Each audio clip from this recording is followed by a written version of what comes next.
All right. Well, if we're live now, let me go ahead and take the floor then. Hi, everybody. This is Richard Garriott, also known to some of you as Lord British. And let me start again this evening.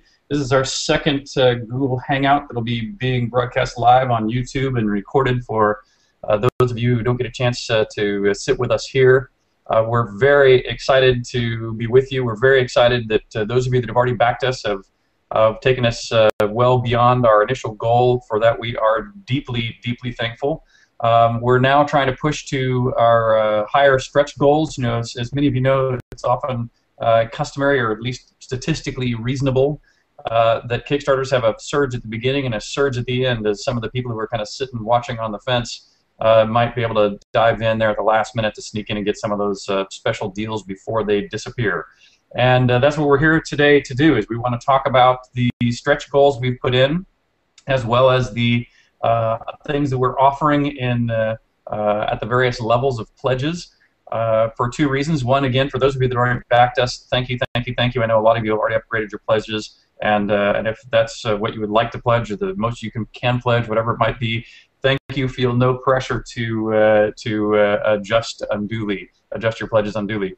That being said, we really would like to get to some of our higher stretch goals, as close to $2 million or so as we could get, honestly, because what that will let us do is let us deliver more of the game that we would otherwise iterate out to you. We can deliver more and more of it on day one.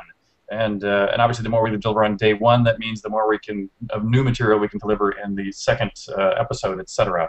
So the farther we make it, the better we'll be able to deliver a better quality game and a deeper and bigger game to you. So again, if we can seduce you to up your pledges, great. If you're at your limit already, then help us find new people. Help us reach out to those people that you know that are sitting out on the sidelines, maybe watching, deciding if and when they want to jump in. We only have 4 days left, so now is the time to jump in. I think we put up a very nice package of both stretch goals as well as add-ins to each of the pledge levels. We'll talk really about anything you want to talk about today, but let's begin with those pledge levels and things of that nature. So let me take, while we're talking about that, just as kind of an opener, I wonder if Chris Spears, I see, is back there watching the bird bobblehead go. I have no idea whether he has a headset on and whether he can talk to us or not. Chris, are you around to speak? I think I can talk to you now. You in fact can. All right, it's working great. So Chris, I know you've been one of the main folks to help us kind of resolve some of these pledge levels and some of the new features or giveaways we're putting into each of the contribution pledge levels.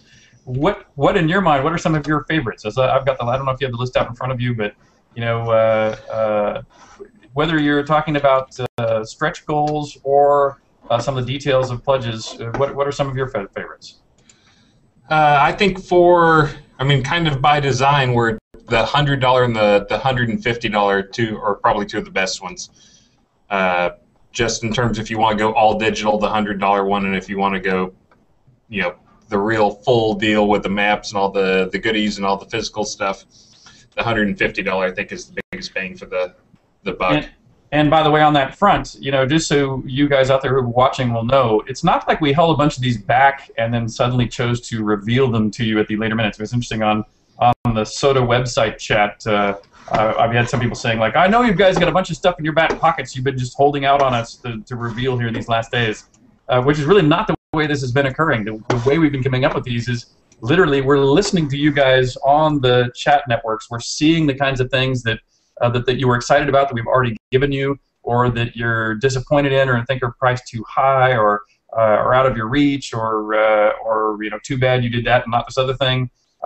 And so we've been working hard to try to then we sit down every evening and we sit down and go, for example, I'm looking at the $100 one saying, can we create a family crest on shields and tabards and on a house flag?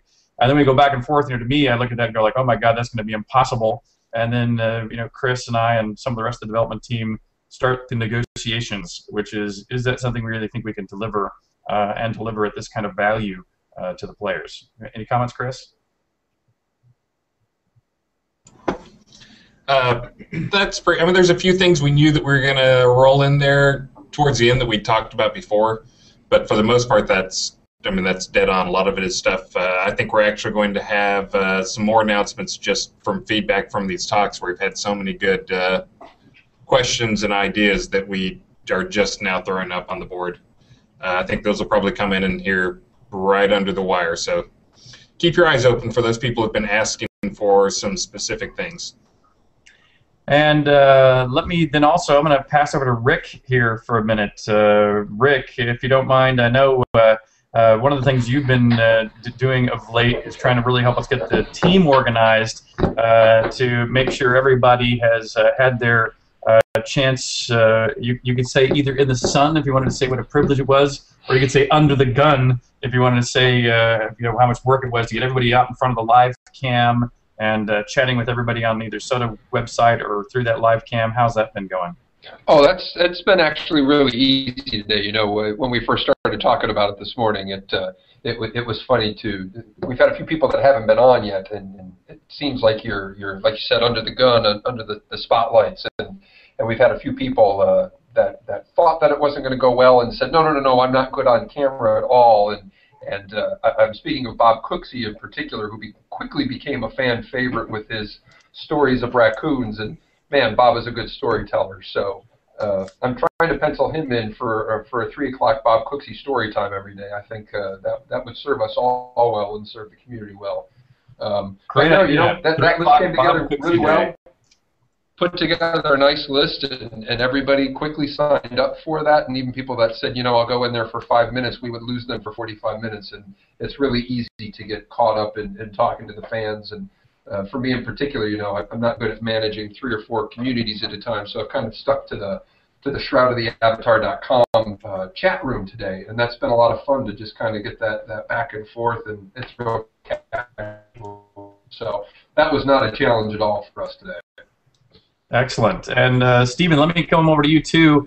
As you guys have heard, and we've written about it, and we talked about it yesterday as well. Stephen is doing his best to keep up with the high level of demands of inventing new visuals for the game to make sure that you all really understand the epic fantasy basis that we're building on and what the environments really are going to start to look like as Bob and others begin to model this art. Stephen, why don't you tell us just a little bit about how your last few days have gone, and I even think you have a piece of art up on your desktop you might be able to show us. I do. Last few days have been really exciting. Earlier, and I think it was the end of last week, we were having a conversation, and Tracy brought up the fact that a lot of the things that we've been creating are dark and enemy-focused, places that we be going to fight. And he brought up the point that what we really need is an image of what we're fighting for, something that's beautiful, peaceful, serene, inspirational. And I've actually just wrapped it up today, so I'm going to try and switch this over and take a look at it.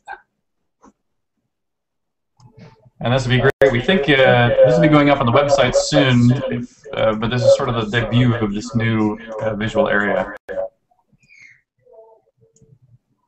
So this is somewhere deep in a forest, an enchanted area, beautiful, serene. I wanted to convey a sense of that the man-made elements have fallen in decay and that nature is reclaiming the environment. Included some standing stones and some type of druidic writing and guys just hanging out by the campfire. And they'll probably get attacked eventually, but right now it's calm amidst the storm. And one of the things I really like about this, and is kind of a challenge that you provide the rest of the team too, is until you put those characters in there, you could imagine this at a variety of different scales.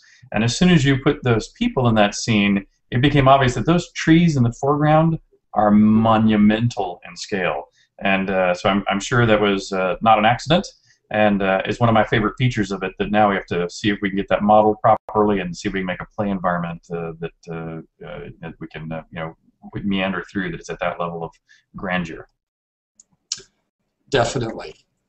Scale is oh so important, and especially conveying depth, but just the sense of what we're trying to capture is that epic feeling, that sense of wonder and exploration, new and interesting.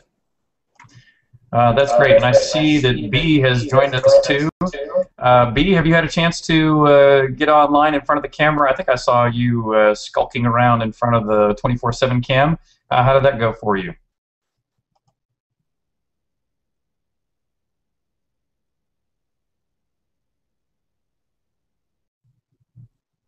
Oh, looks like B, we might not, B, I don't think you're transmitting. I don't know if you're on mute or some other issue. I see Dallas has joined us as well. Dallas, you were the person who yesterday I don't think we heard a peep from. Do you finally actually have a working microphone? Survey says. All right, is it working? It is. Hey, yay! All right. Well, Dallas, since you didn't get really introduced properly yesterday, I introduced you. But why don't you, let me give you a brief introduction, then let's see if you can tell a little bit about yourself. For those of you who don't remember, when yesterday I talked about Dallas, he's one of the original early founders of Origin, worked with us there, worked with us over at NCSoft. He was both a producer of some great early games in his own right, as well as then went on to produce My Ultima products, Chris Roberts' Wing Commander products. He was the general manager of Origin for a while. Came with us over again, as I said, to NCSoft, so he's a seasoned veteran, shall we say, a gray-bearded veteran, such as myself. Yeah, gray-bearded, thin-haired veteran, such as myself. So, anyway, Dallas, other than that, how would you like to say hello to our players and contributors? Well, hello to all our players and contributors. First of all, big, deep, heartfelt thank you to all of our backers and community members for our latest Richard Garriott epic RPG, Shroud of the Avatar. As Richard said, I'm one of the people that's been working with him the longest. That could either say good things or bad things about me. I'm going to go with the good things. Yeah, I guess we better. Yeah. One of the reasons that Richard and I get along so well, or one of the primary reasons that's kept us together so well, is neither one of us were great fans of the minus 30-degree weather that we had to endure quite frequently in the frozen wastelands of New Hampshire. And not that there's anything wrong with that, but when you raise New Hampshire, it's a beautiful place. Hey, absolutely, it's a beautiful place. All the way from June until the end of September, it is the most amazing place I can imagine wanting to stay, because it never gets above 85 degrees. Unlike down here in Austin, Texas, we seldom ever see it get below 85 degrees in the dead of winter, and have to deal with the 110-degree weather most of the time. But it is because of how deep the snow piled up in New Hampshire that there is even an Austin studio of Origin, because Richard and I both mutinied in 1986, December of 1986, put the snow chains on 2 huge U-Hauls and drove ourselves south of the Mason-Dixon line. And he said, "Yeah, what do you think about Austin?" I go, "It works for me." So we moved down here and started the Austin studio of Origin Systems, and the rest is kind of history. I believe Ultima 5 was the first product that of Richard's that we worked on at the Austin studio. And since that time, I've been a producer or executive producer or general manager on 4 or 5 of Richard's Ultimas, and 3 or 4 of the Wing Commanders after we recruited Chris Roberts to join us back in the late 80s. So, excellent. There you go. Thank you, sir. Well, hey, I see that B moved over to Rick's, but B, I'm going to come back to you in a second, if I may. Because, all right, I appreciate it. Well, I'll send a question over your way here in just a second, but I want to make sure that we start getting to user questions. So, Gina, if you would start queuing us up a few, especially if they're related to things about the stretch goals or the contribution levels, the backer levels. But obviously any question's fine too if you're getting bombarded with others. Gina, well, now I have to resort Okay. Well, just give us whatever one you got on top, and then you can go to that sorting for the next one. Let me start you with this one, and then I'll go hunting. Brian wanted to know if, well, he wanted to say he thought it would be interesting if people who had roles like a blacksmith would be able to use some sort of combat related to their skills to go out and adventure or at least protect themselves, or would combat be limited to traditional roles? Would there be a way for, say, a merchant to be able to protect themselves as a merchant? Yes, well, let me answer that one here myself, which is that the game is really a classless system. You don't decide that you're going to be a blacksmith and then then you can never use any of the other skills. So even as a blacksmith, you can learn to use a sword or a bow or some magic or whatever else you might want, all at the same time. We're going to set it up to where you can't max out on all of them simultaneously. We'll try to have to make sure that as you level up and gain more skill points, that we have more skills to apply them to than you can possibly have earned at any one time. That being said, your suggestion of even if I stay as a blacksmith, is there clearly a blacksmithing kind of skill that it would invoke combat or would be combat related, like take my hammer or tongs or bellows to do something specific that's where my combat feels like me? We haven't actually talked about that internally directly, but it's a great idea. Hopefully somebody will take that down as a note, Rick, and we'll loop back to it. There you go. I see B and/or Rick has a pin there to make note of that. So I think that's a really great idea. And B, since you are often doing a lot of the skills stuff, you want to make a chime in here now, and since you're at a microphone.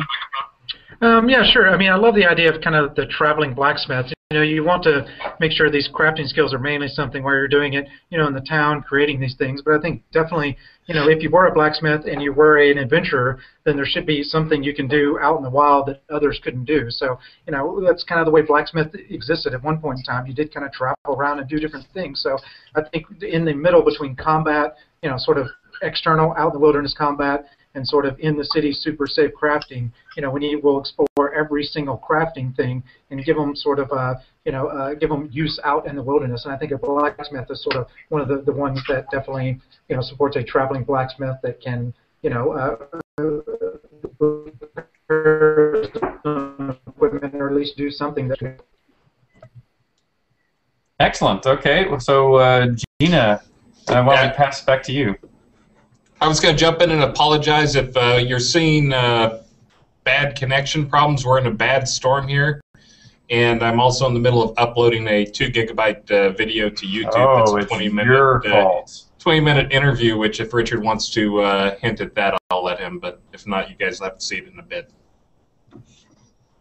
Go ahead, Gina. Okay, I actually do have another question related to the stretch goals.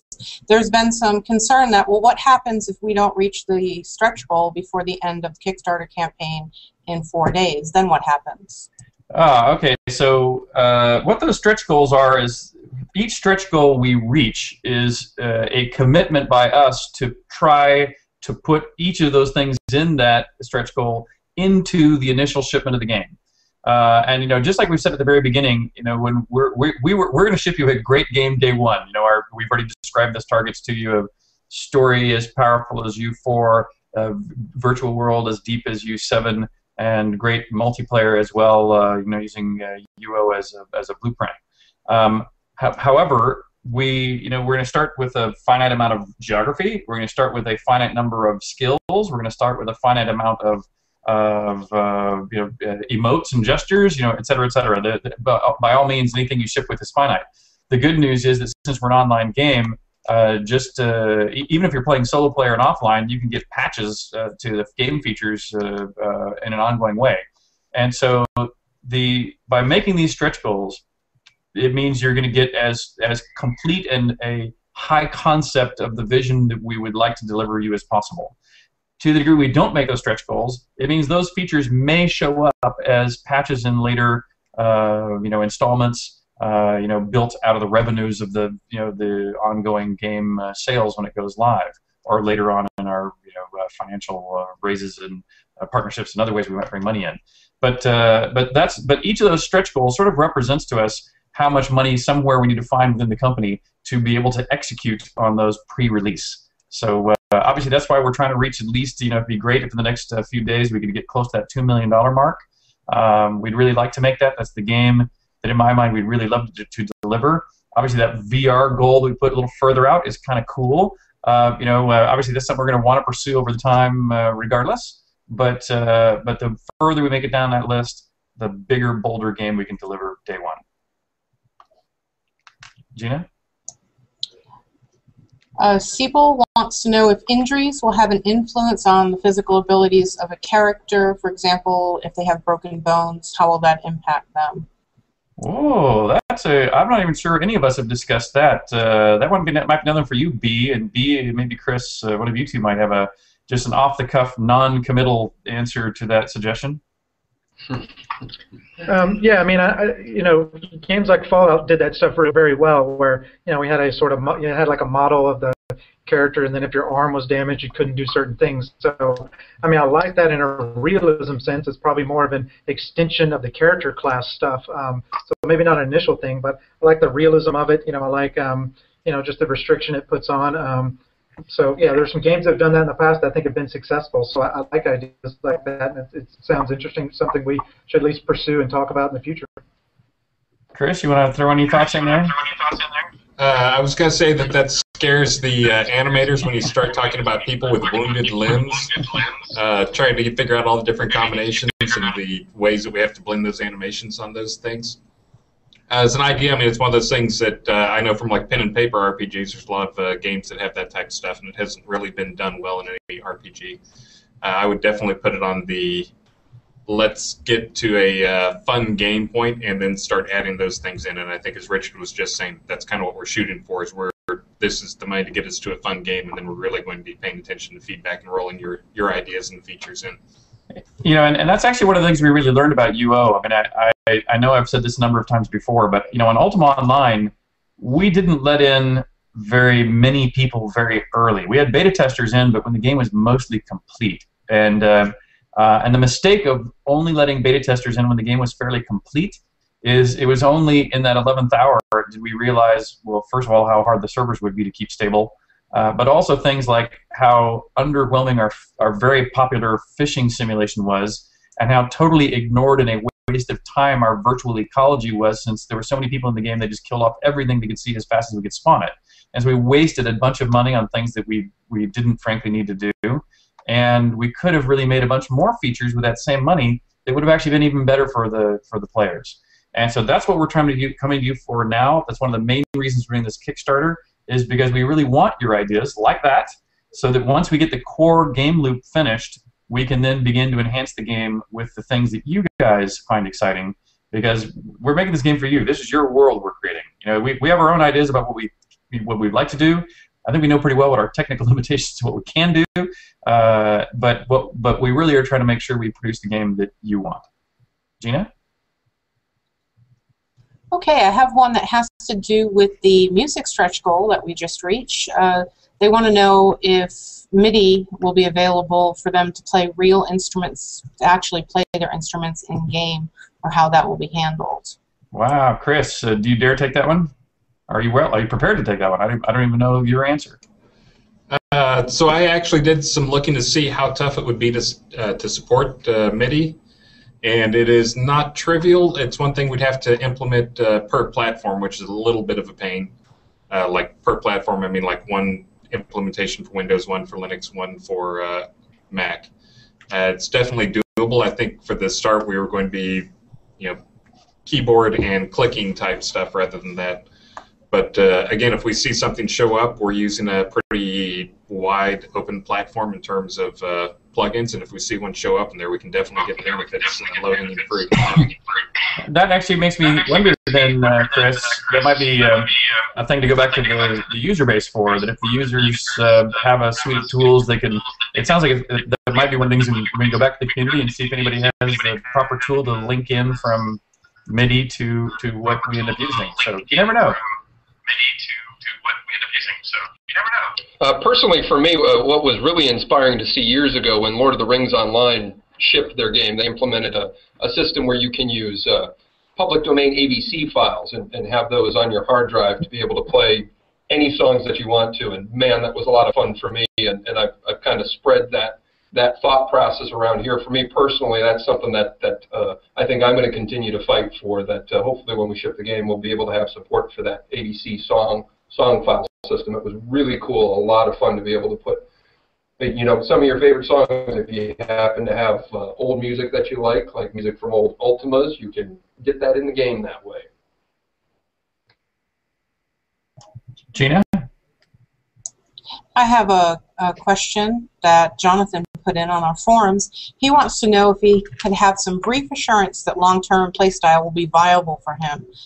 Something longer than the 40-hour quest line, main story that we've talked about. Will he be able to do other things in the game once that's done? Yeah, that's a good one for me. The first answer is absolutely. You know, in addition to being a very strong story-based solo player experience, where you can also have your friends, and I know that a lot of the solo players are skeptical about what will happen in a multiplayer setting. Will I be ganked all the time, or will I be just not? Will it diminish my fun or my feeling of success by having other people nearby? And so that's why we're letting you play completely offline if you wish. But I really sincerely believe the story that Tracy and I are working on is one that will both satisfy your desire to follow a story and know that you are the hero, as well as not mind that there's the other people as the game sees fit traveling within your space for what we consider appropriate reasons.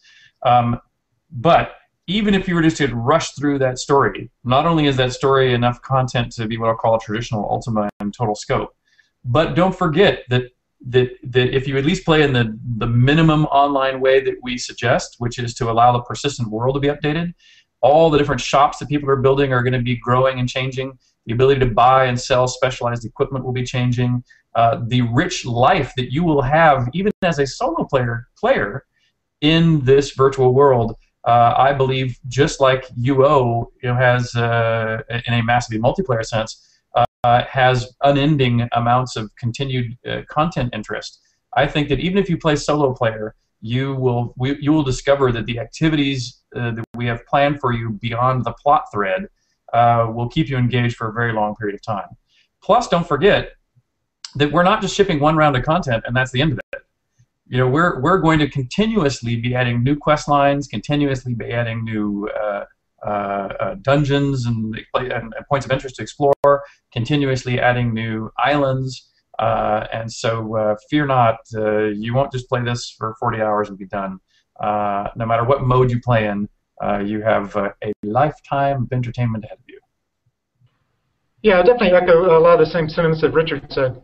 You know, I see a situation where we have our single player, or sort of not our story-driven quest line, and that will definitely be augmented by this kind of cyclical world. But then one of the big things is, you're going to be able to spend almost unlimited time in the cyclical world pursuing your crafts or dealing with the changes in the environment. So really, I look at the story-driven sort of quest progression through that is really just the tip of the iceberg for the content. Some people really gravitate towards that, but we'll have all the other crafting systems as well as the cyclical world, changing of the world, to help augment that quest line. But then once you're done with that, or along the way, there's tons of sort of smaller quests you can do, or tons of areas you can do inside of crafting. So yeah, I look at that as just the tip of the iceberg. So I can honestly see personally spending as much or more time in these other things. So I'm not worried about people having enough content to be able to keep themselves entertained, because we're looking at having a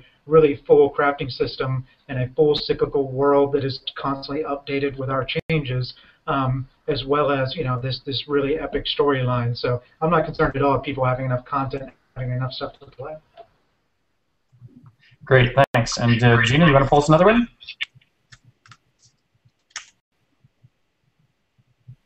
Oh, Gina, you're not unmuted.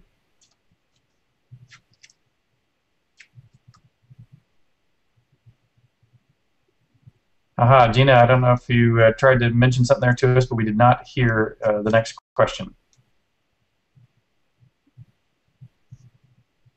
And maybe Gina can't hear us at this stage. So let's see. First of all, can you guys hear me? Can my own team hear me? Hi, Richard. We can hear you. All right, very good. Okay, so it's just Gina that seems to be offline. So I'm going to take that time then to go back over to Stephen. So I know very well what your output has been here over the last month. But why don't you tell us a little bit about what are you going to move on to next? What is your next challenge that you think coming up for the project artistically? Yesterday we talked a little bit about houseboats, so I wanted to see what I could do there. That's gonna make some people happy. I know. So one of the things we've been doing is focusing on epic environments and really interesting things that the player will be confronting, and now what the player is protecting and investing in. And we've only really started to scratch the surface of those environments. We still have, if you look at the map, we still have rolling hills, the arid lands, we have the desert area, we've got lakes in the mountains. Actually, we have the cities and villages. So there are dungeons, caverns. There's a lot more to do. And so the list is very long, and it's just a matter of, God, paint faster and faster. Matter of fact, I have one like right now where I'm kind of trying to sneak in a little bit of drawing here and there. Excellent. It's funny because I know the areas you're working on are all called general environments, and I'm really looking forward to the time that the story that Tracy and I are working on begins to drive you into points of interest that are led by the story.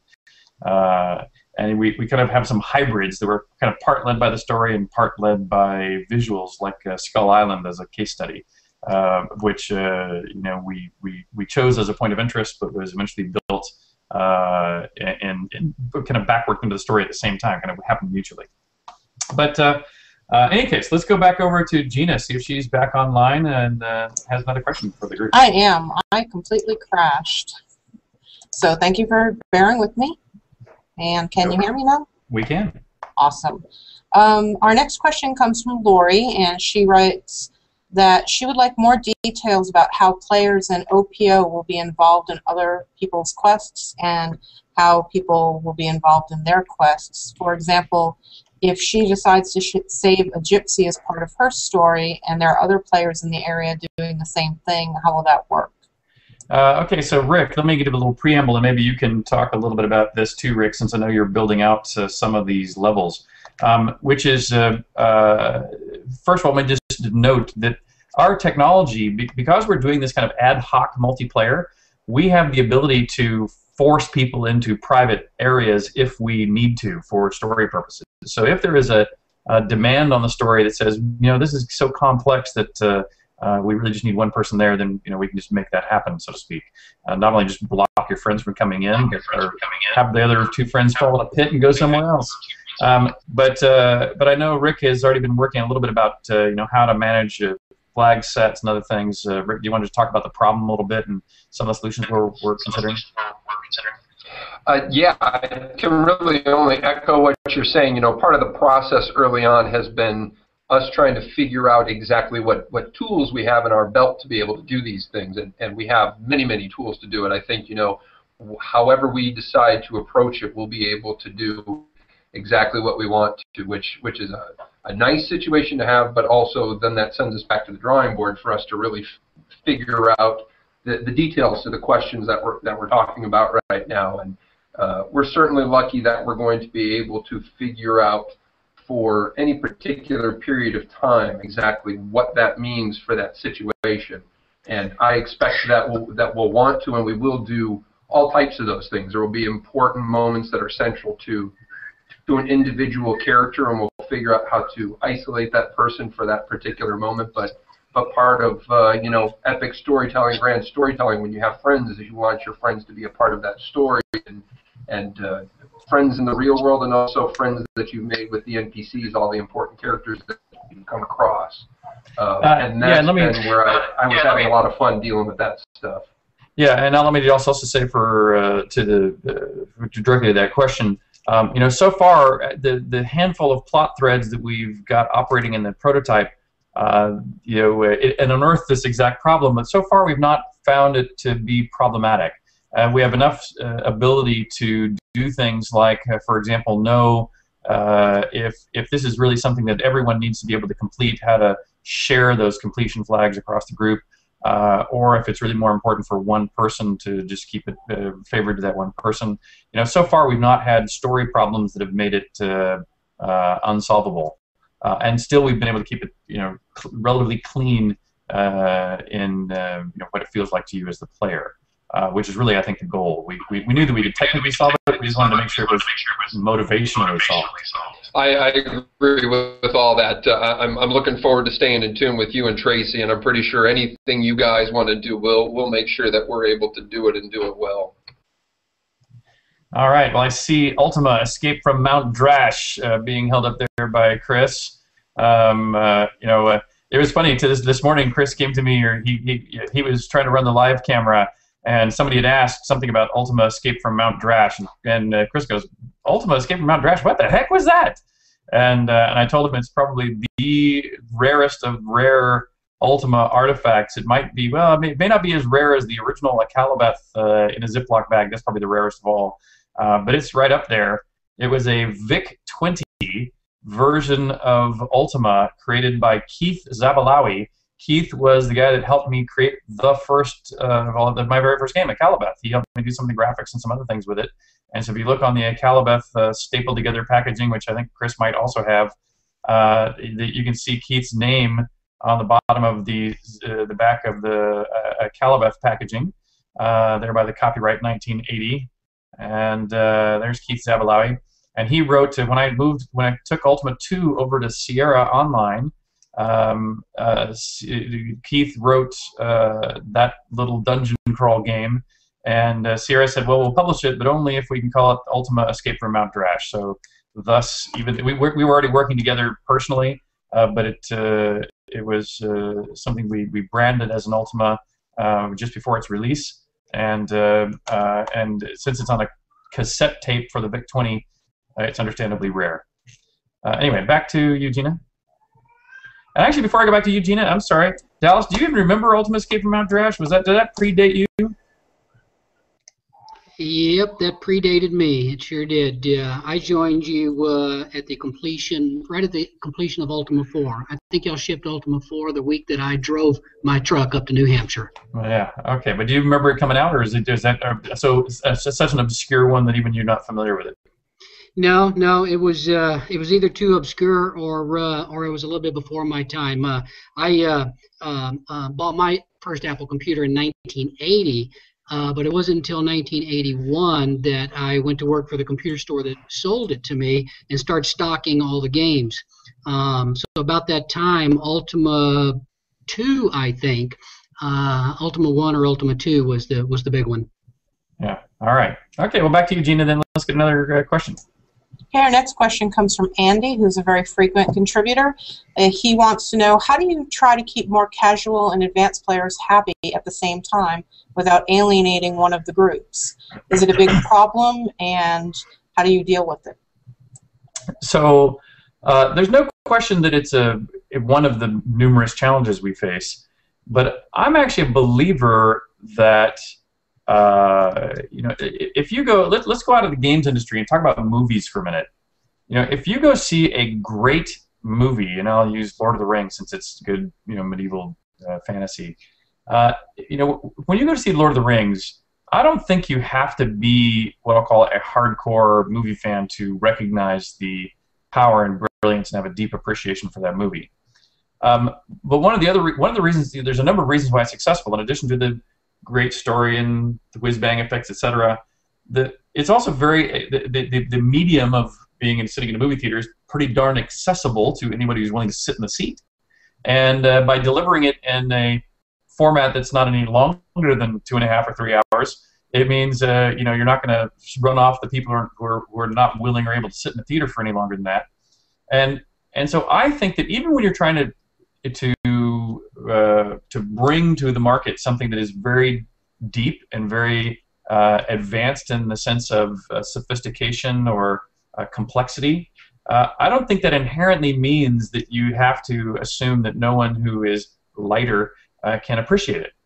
I actually think that just by creating good user interface, a comfortable introduction, and a way to introduce people to the world where you don't overwhelm them all at once, but rather let them adopt that complexity slowly over time, you can get a lot of the lighter people in. But have no doubt that the game that we are trying to make is targeted at the core audience that we have had in the past. We're not targeting a ultra light group.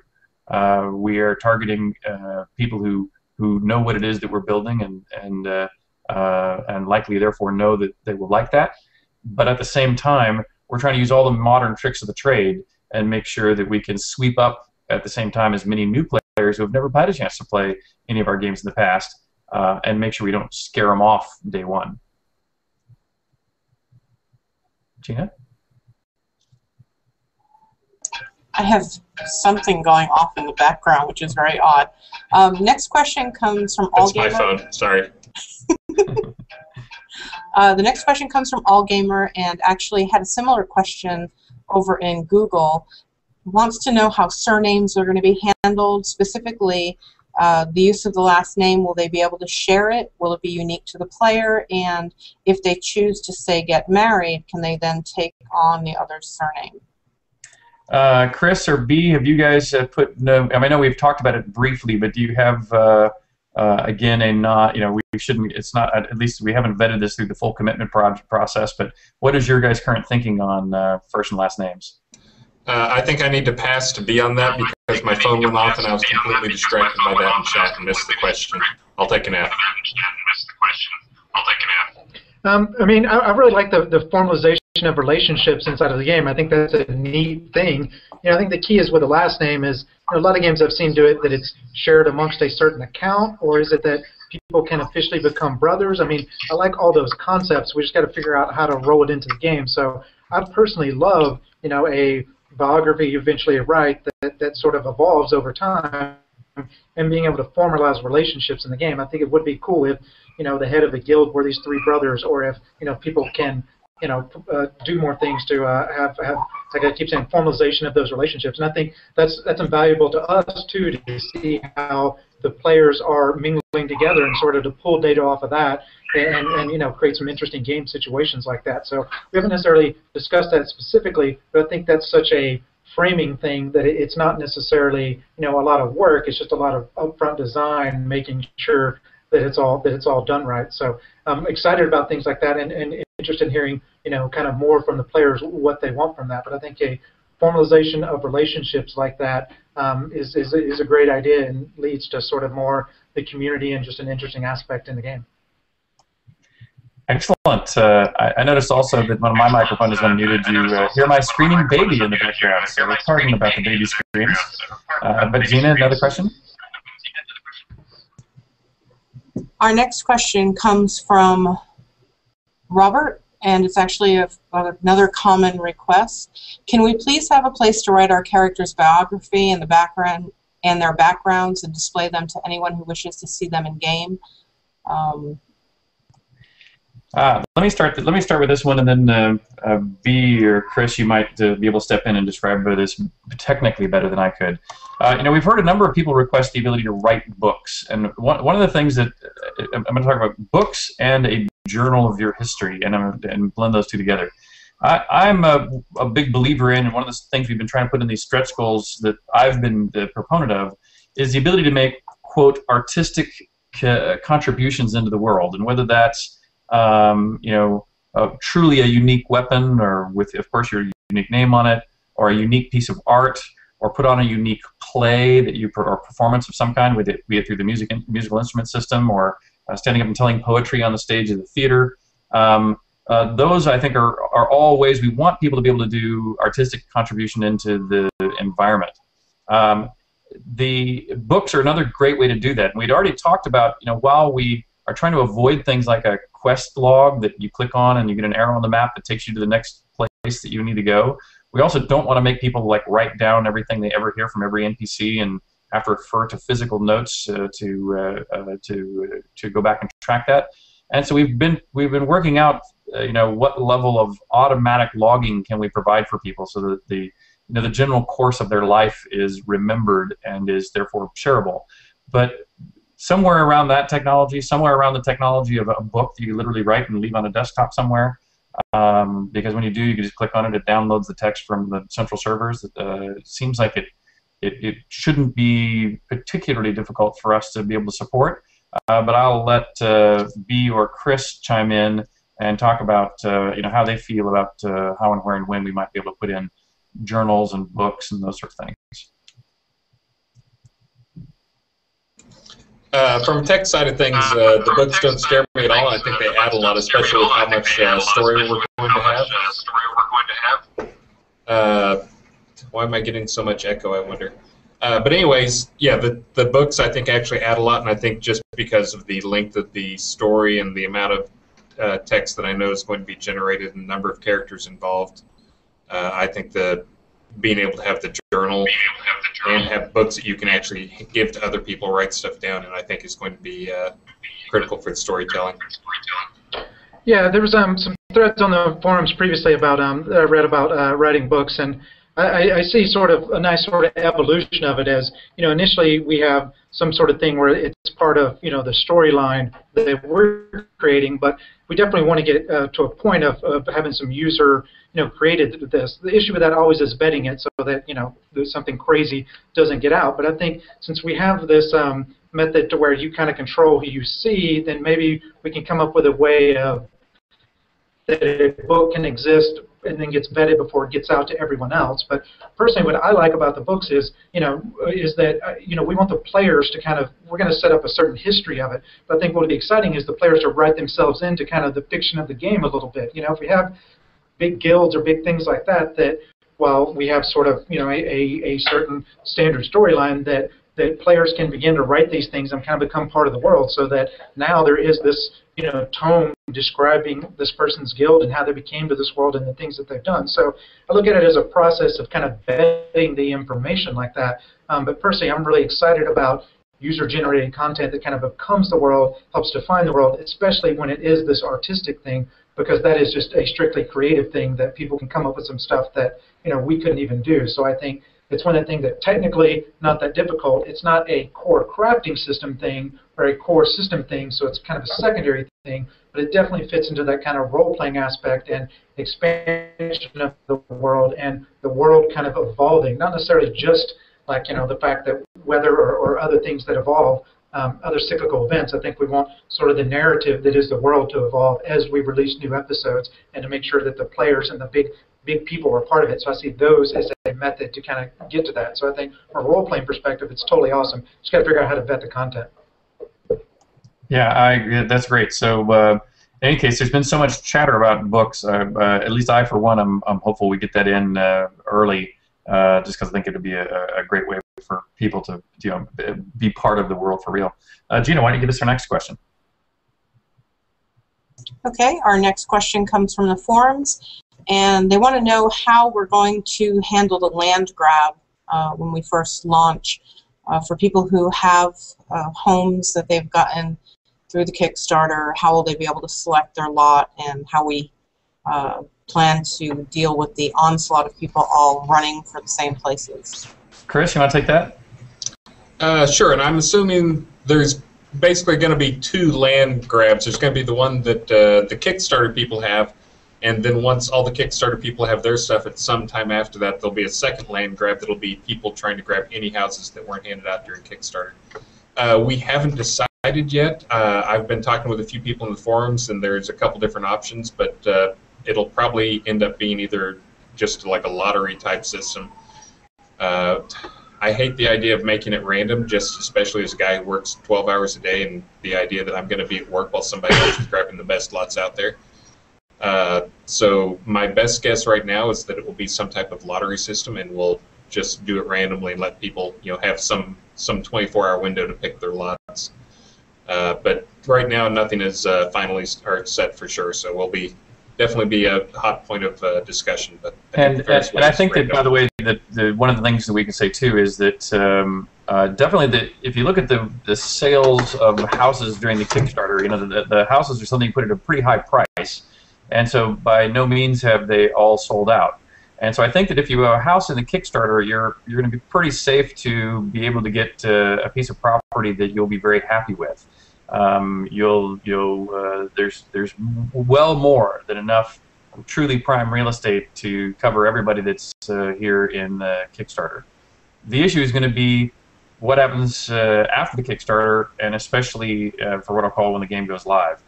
I think once the game goes live, there will be a shortage of housing. There's no question that there is going to be far fewer lots to build houses on than there will be players who would like to deploy a house somewhere.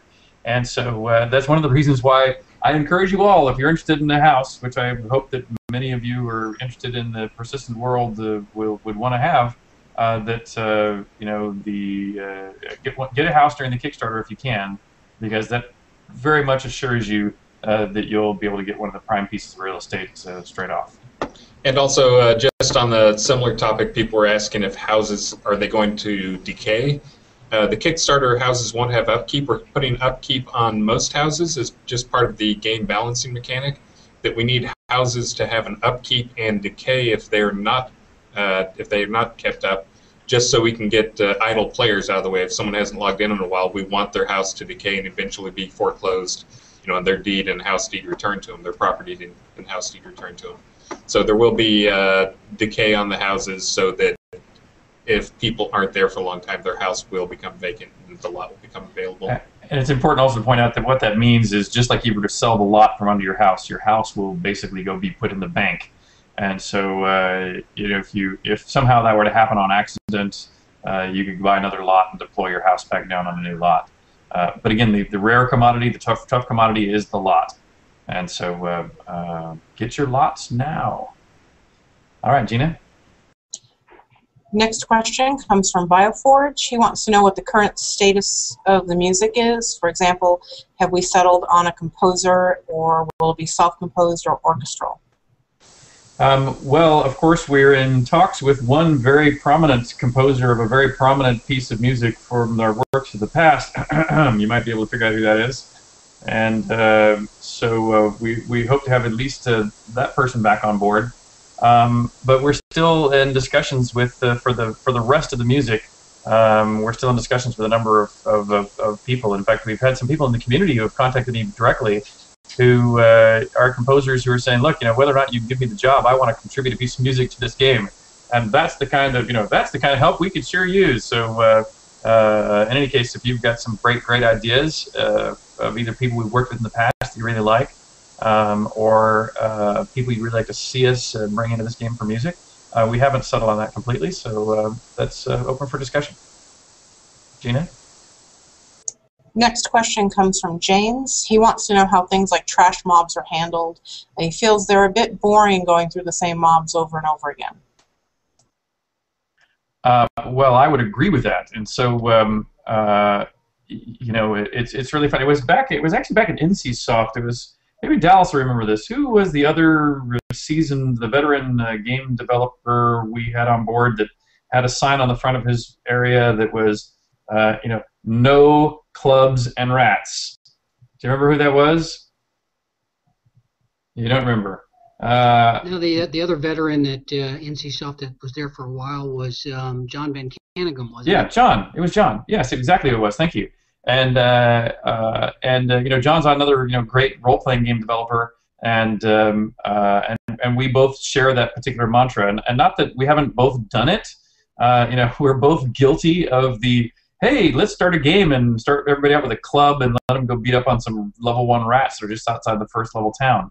And I'm going like, what a completely unepic way to begin your life in a virtual world. Think about Tolkien writing Lord of the Rings. Would there ever be a time where you, oh, look, there's some rats in my basement. Let's go help. Let's go poison those rats or set up some traps. Not particularly epic, but all of us, I know I'm guilty, have made that fatal mistake of starting people out with too many, quote, either low-level, schlocky stuff to go deal with, or endless trash mobs to dispatch. So I really hope we don't do that. And one of the ways that we are going to avoid doing that is to not have a game that is based on the level grind.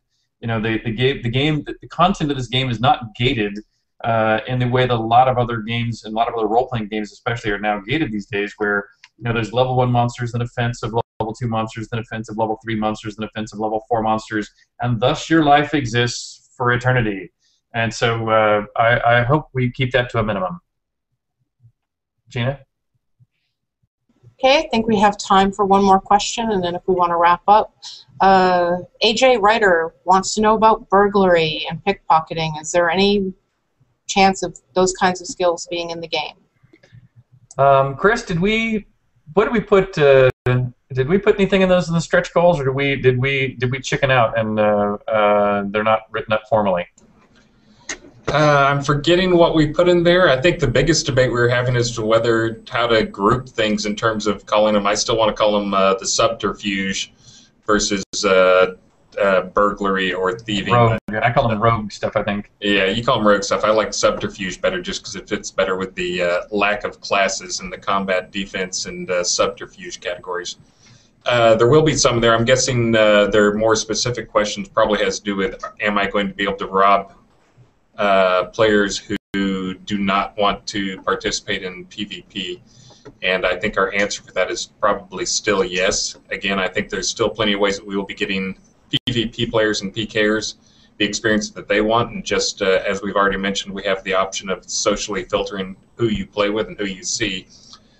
Just the simple task of adding a PK guild tag to people, or a PvP tag to a guild, so that everybody in your guild is PvP, and then same thing with other guilds, and just letting you filter so you only see PvP people, and those type people you would be able to steal from, kill, loot, PvP with. So.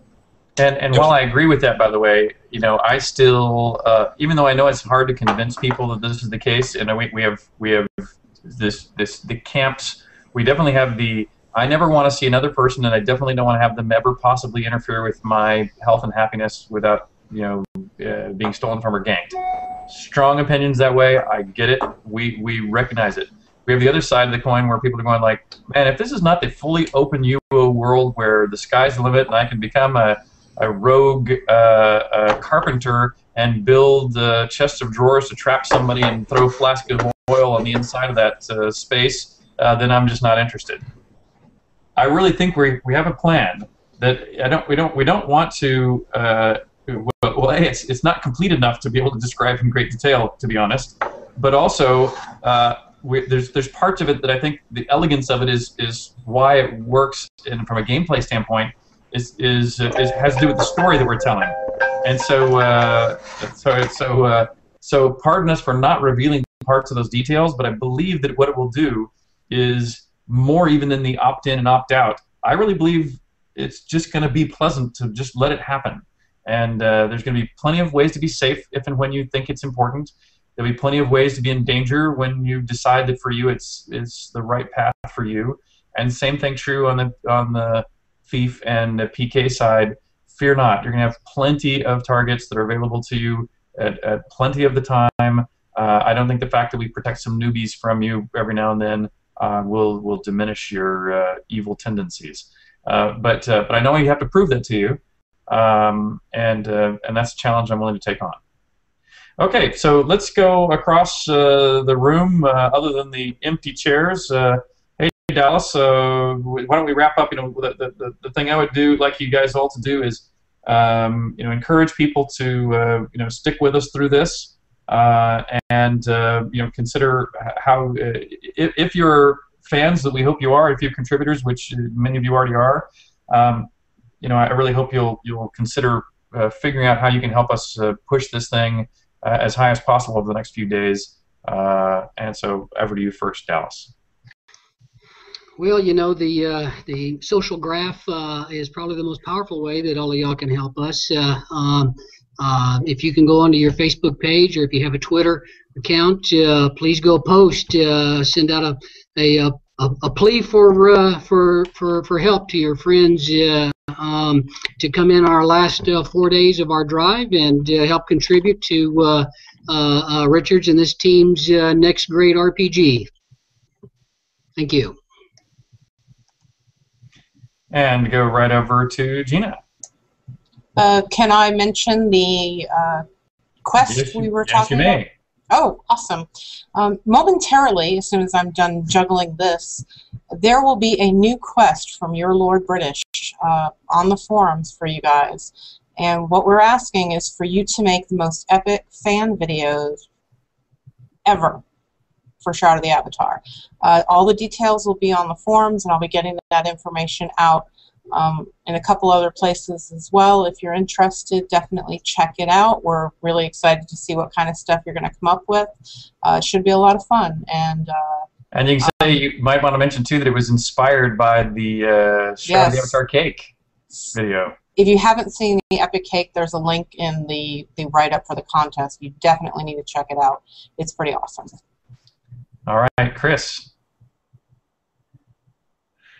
I didn't notice. Did we announce what the prize was for the epic video? You can do that. Oh, may I have the honors? Go ahead. You can, since you didn't mute your microphone. Well, I unmuted it. I got so excited. We're going to choose the 5 top videos based on YouTube likes because they'll all be on YouTube. And those people will get a signed cloth map. And then from that group of 5, we're going to choose the best, and by we I mean the devs will choose the best, our favorite video, and you guys will get a free village house. All right, excellent. Chris? Oh, I'm still unmuted. So, and remember, that's get those out there early because we're going to close it on when the Kickstarter closes, and we're trying to get people into the Kickstarter, so help us get people excited and share those videos and get people upvoting your videos on YouTube. So recruit all your friends. I forget what my point was going to be. Oh, since Fire Lotus got to drop her video early, do I get to mention the video that I had uploading? Sure, go for it. For the Ultima, non-Ultima online fans, the old Ultima fans, we have a 20-minute talk between Richard and Warren Spector. Talking about the game, so the game and other past games, and some really good stories in the game, or in the video. Sorry, I was just distracted because Rick is actually in 2 of my windows right now. Yes, how very strange. How very strange. Yes. But anyways, that will be going live in our next update. There should also be a crafting video and a crafting document on that. And the crafting video, don't get too excited. I'm not going to call out, like, here's the the 45 skills that are in it. I basically go over how things fit together and put in writing kind of the base idea for how things are going to work and talk about how we came to the decision. So not too many specifics, but enough so you kind of get an idea of the base skill system and crafting system at least. Perfect. And so I'm going to go over to you, Stephen, just to give Rick another second there in case he's still reconnecting properly. So, Stephen, you got any parting words for everybody tonight? Thanks, everyone, for your support so far. It has been overwhelming and generous, and I hope you continue. Please share this with your friends, family, co-workers, and support us. We're going to do great things here, and we're doing them together. It's really exciting. And we'll see you tomorrow. I really like working with this guy. Hi, everybody. My computer died. Just wanted to say thanks for hanging out here. It's been great doing this. Look forward to doing it again, and let's all get to some of these crazy stretch goals. I think the question Richard asked earlier, my favorite stretch goal right now is 1.8 million. We're going to get some books out of Tracy Hickman, and as a longtime fan of Dragonlance, that is a really exciting proposition for me. So thanks again, everybody. We'll see you soon. Great, excellent. Thanks, and let's switch over to B. I see you're now on another computer. Yeah, I was in one of the computers that crashed. I just want to encourage everyone, too, to watch the Dippy Bird live stream because we've had a lot of fun with that today. So we plan on popping in throughout the week and pretty much all up until the end answering questions. So if you have any questions, make sure and get on shroudtheavatar.com, register, hang out on the forums, hang out in the chat room, and we'll answer more questions and get to some of the more details and get to know more of the people on the team a little better. So excited about that and excited to hear from everyone. And thank you, B. And I'll take the closing comments. Again, thank you all for being with us tonight. Thank you for your support. Please help us push to some of our stretch goals. Get your friends off the fence to help them join us so we can get the best game possible out and delivered to you as soon as possible. And my little plug is that just 2 hours from now, it'll be 9:30 Eastern, and earlier as you go across the United States, later if you're in Europe. I'm going to be live on MMORPG. So the links and data about that should also be up on the SOTA site. We'll probably tweet it out here too, just to make sure you can find it. But again, I'll be live on MMORPG in about 2 hours. If you're still with us now, maybe I'll see you again in just a couple. So thank you all very much. Thanks, team. Thanks, everybody. Had a great time with you again tonight. See you later tonight in my case, or see you tomorrow for all of us. Good night.